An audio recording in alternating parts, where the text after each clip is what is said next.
Today, we are talking about the infamous midlife crisis. Now, we all know the stereotype. A man, it's almost always a man, quits his steady, good paying job, leaves his marriage, gets a motorcycle, and becomes a beat poet? I think I started to have a midlife crisis as I was preparing this sermon. Research says that people begin to have midlife crises between the ages of 35 and 40. I am between the ages of 35 and 40. And their descriptions of this stage of life, not encouraging. This is from an actual paper produced by the US government in 1972. A general feeling of obsolescence appears to overtake them. Their careers appear to have reached a plateau, and they realize that life from here on will be a long and inevitable decline. What? Others go on. You begin to realize that you are closer to death than you are to birth. All that you have ever done is of little consequence and will be forgotten. Life is meaningless. It was so depressing that I almost quit writing this sermon. But because I love you, I persisted. And, it's sort of my job. Also, because beneath all the jokes and the Facebook memes and depressing government reports is a serious concern for a threshold in life when we begin to re-examine who we are and why we are, when we begin to crave something more. Turns out that prior to 1957, no one had ever heard about the midlife crisis. It was invented in London at a meeting of the British Psychoanalytical Society. Suddenly, there were reams of books about it, t-shirts and mugs, even board games. Businesses made it a centerpiece of management theory. The midlife crisis, which had scarcely existed 5 or 6 years earlier, was suddenly treated like a biological inevitability that could possess you and even kill you, writes Pamela Druckerman for The Atlantic. In some ways, this made sense. By the mid-20th century, people were living longer, which meant that at age 40, you were getting ready for a whole new half of life. Women were becoming financially and legally independent. The rise of the middle class meant time and money for things like counseling. Divorce laws loosened. Society was changing. Eventually, however, scientists began to wonder if the midlife crisis was real. Anthropologist Stanley Brandis turned to the work of Margaret Mead in Samoa, where she observed that the so-called teenage crisis was a creation of our society. Americans expected teenagers to have a crisis, go through rebellion, and so many of them did. But Samoans, Mead observed, didn't have that expectation, and almost no teenagers went through crisis. So Brandis wondered if the same might be true for midlife. He wrote, "It was kind of a trick that my culture was playing on me, and I didn't have to feel that way." A national research study discovered that most people at midlife were leading healthy, busy, happy lives. Only 10 to 20% of Americans experience a midlife crisis. For the rest of us, it's a myth. What is real, however, is the fact that all of us face crisis. It may not be a part of midlife, but it is a part of aging. You will suffer. Not because you are bad or unlucky, but because you exist. Everyone falls. We lose our job, get divorced, experience death, endure illness, lose our reputation, face violence or injustice or addiction or eating disorders or something happens that tears down everything we took for granted, something we can't fix, control, explain, change, or even understand. Jesus himself tells us this will happen. The temple will be torn down. The wisdom of the world will be made to look foolish. We will all eventually meet a cross that we cannot circumvent. The question then is not, will we experience crisis, but how will we respond to crisis? According to author and Franciscan priest Richard Rohr, there are two seasons to life. In the first phase of life, we are building our tower. We're developing our career, forming friends, establishing a family, creating an identity, following a plan. We have clear ideas about what's right and what's wrong and what God has called us to do. Now, this is not bad. Great things result from these ambitions and passions. But we all hit a point, whether early or late, when that tower comes crashing down. It's then that we have a choice.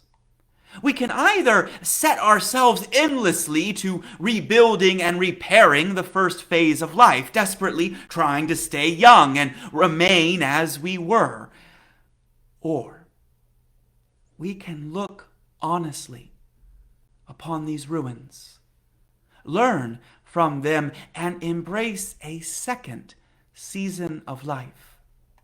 In some ways, this is Jesus' temptation in the wilderness.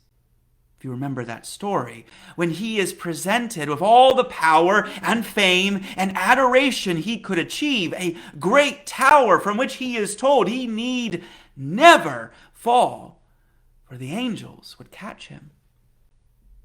I'm sure it was tempting. But Jesus grew up. He chose to let himself fall and not be caught. He chose a ministry not of power, but of foot washing and forgiveness and a simple people walking together, facing the mystery of love and life.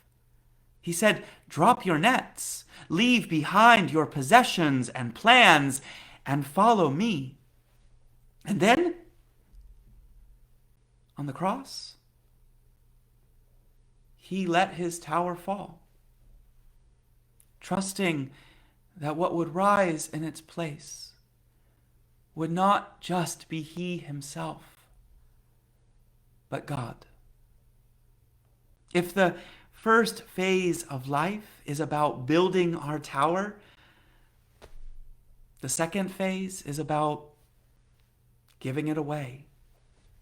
Relationships become our priority, more important than our any need to be superior or to judge or even to be certain of what is true. We embrace complexity, learning that in life all things are wedded, joy and terror, meaning and absurdity. Or as James Hollis writes, we discover that the world is more magical, less predictable, less controllable, more infinite, more wonderfully troubling than we could have imagined being able to tolerate when we were young. We seek not to control, but to encounter, to learn. Your concern is not so much to have what you love anymore, but to love what you have right now, writes Richard Rohr. It is in this second phase that our lives become not about building ourselves up, but about allowing God to be built up inside us. And we only do that by falling. Here's Richard Rohr again. The genius of the gospel was that it included the problem inside the solution. The falling became the standing. The stumbling became the finding. The dying became the rising. The raft became the shore. Jesus must be crucified, or there can be no resurrection.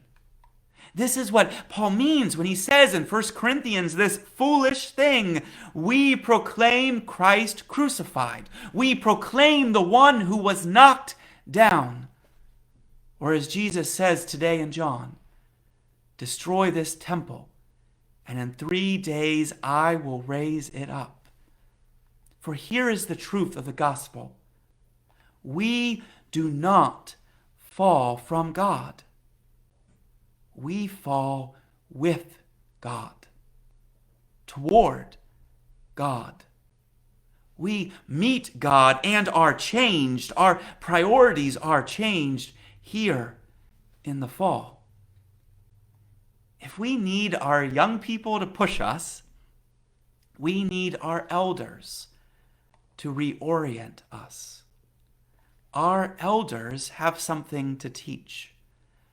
Bev Miller, who's with us right now, was just talking to me about this, how we can reach an age where there's so little that we can do. But there remains one vital task: to pass on wisdom, to share the stories of our people, the stories of falling and rising, to aid new generations in the moments of crisis and transitioning. We are a people obsessed with youthfulness. So much so that in the past year, we had people actually suggesting that it was okay to sacrifice a whole generation to COVID. If it meant we could go on buying things and building our towers, let them die, they said. The implication was, what do they contribute anyway? Well, I'll tell you. They who have walked among the rubble of towers know the path to new life, to God, to resurrection, and without them to take us by the hand, we who are still bent on building our towers would be lost. Not all who are old, of course, have this wisdom. Many are still trying to reassemble their towers. And not all who are young are still in that first phase. For to some comes age sooner than others. And of course, the path is rarely linear or perfect. It's not like once you get into the second phase of life, you're set. In fact, that's the whole point of the second part of life. You realize you're never set. We won't hold on to this enlightenment any better than we held on to our tower. But in understanding this, we let go of what was once so important. We face mystery and terror and beauty, knowing we are imperfect and knowing that is okay. For we walk with the one who requires no towers, but has always been here on earth, our God. Amen.